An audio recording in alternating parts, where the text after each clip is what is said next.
We are living in a rich country, but the wealth cannot be used to improve the welfare for our citizens. Once the Soviet Union collapsed, then neoliberalism really flowered, and they really used the free trade agreements to rewrite the rules, the new rules of the game.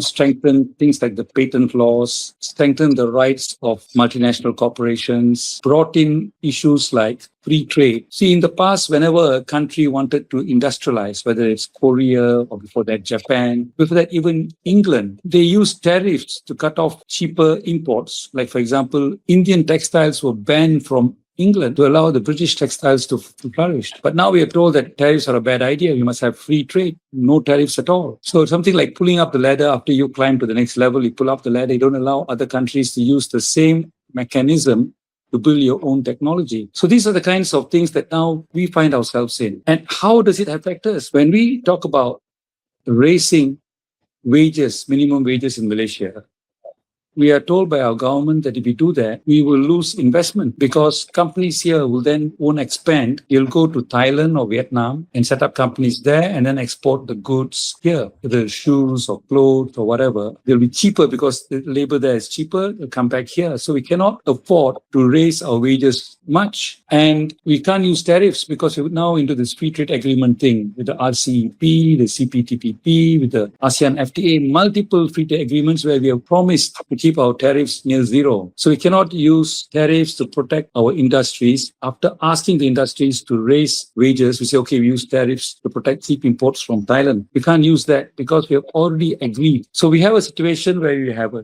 fairly rich country. Our GDP has grown so much, but our calculation has grown about 24-fold in the last 50 years, 24-fold in real terms. But our wages cannot go up because our wages go up. As the government says, we would lose investment, we lose jobs, and we can't use tariffs to protect those sectors. We cannot increase government revenue and use that to give the social wage in the form of a proper pension system for the elderly, in the form of better health care. We could do that if the government revenue were to go up, but our government revenue is low, and because of that, we've got a huge sovereign debt. It comes to about 64% of GDP, and we can't borrow anymore. And we can't raise our tax because the corporate tax in our neighbors is lower than ours. We are now having a corporate tax of 24% on profits, whereas Thailand is 20% and Singapore is only 17% of corporate profits. So our government is afraid. Government revenue cannot be increased, then the social security net cannot be strengthened. So that's another way in which we are affected. We are living in a rich country, but the wealth cannot be used to improve the welfare for our citizens.